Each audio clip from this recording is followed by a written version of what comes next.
Before we get into it, there was no trailer and no release date announced at the panel today at Wondercon, which is really actually disappointing. I was so confident that I even made a whole video about it, that we would get it today.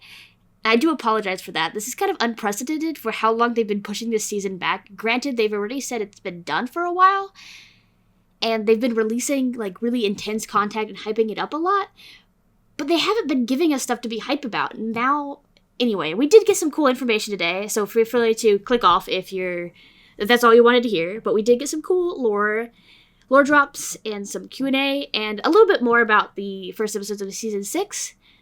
So let's get into it. The Dragon Prince panel, Blood of the Stardust, has recently wrapped up at WonderCon. The panel started with a Q&A, and I will be covering all of the questions and answers that happened at the panel, as well as everything else from the panel we are allowed to cover. So, the first question was about how the show got greenlit, who they asked, who they pitched for.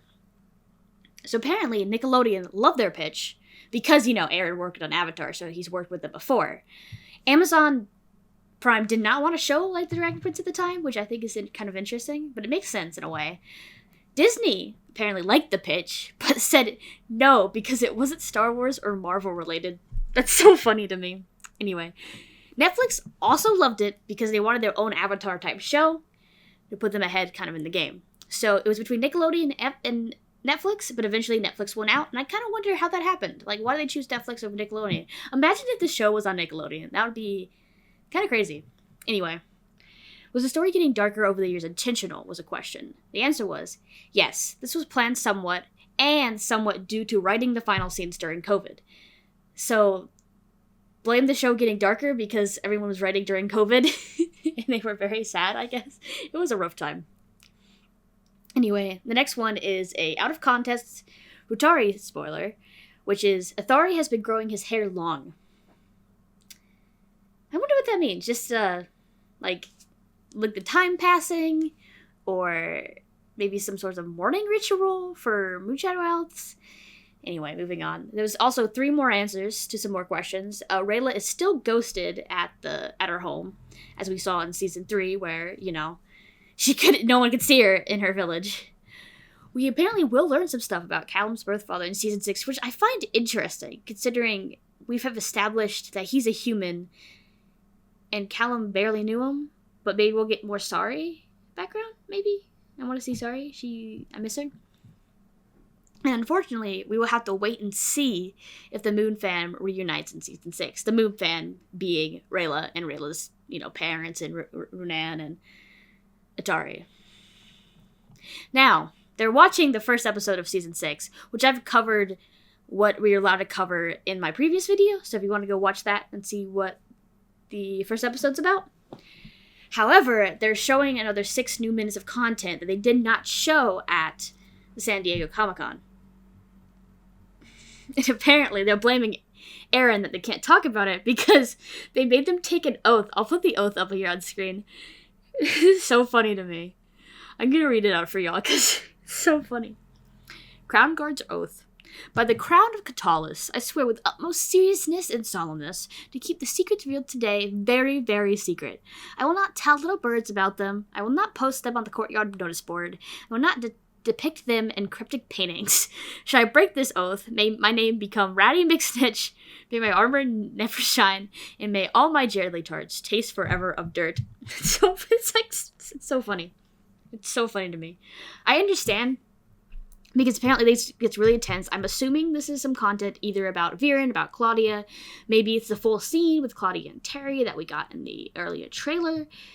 It's just very interesting. But I'm thinking because they're showing this very intense scene that they want secret, the show's bound to come out soon. Like, they can't expect to drop a bomb like that and people not talk. Like, it's the internet. No one keeps secrets nowadays. Sorry, if I was there, no, I wouldn't. But there's gonna be some Ratty McSnitches out there. And to fix that, they've got to just drop the show. I'm saying, like, if they don't want it, they just got to drop it. And big thanks to Cartoon Universe and TDP's female dog over on Twitter for live tweeting this and letting us all know about what happened at the panel, despite us not being there. After the panel watched the first episode of Season 6, Cartoon Universe has said, and I quote, "And that's a wrap on the episode. Very emotional and what a crazy secret scene." Emotional? Crazy? I'm scared. Crazy? I was crazy. Okay, anyway. After that, there was an open Q&A, meaning the audience could ask the panelists some questions. And here are some of the answers to those questions, granted from Cartoon Universe once again. Aaron mentions that there are some designs for Claudia we haven't even seen yet. So more Claudia evolution, I guess. Devin also revealed there's going to be more singing in the show coming up. So that's interesting. Musical episode? Musical episode?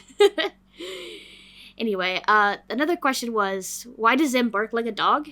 Vilad said there'll be some development with how Zim sounds, apparently. Aaron asked the audience if we think Zim will talk by the end of the show. That's crazy. The thing is, they've established, though, that dragons can't talk till they're really old, so maybe they're changing that lore?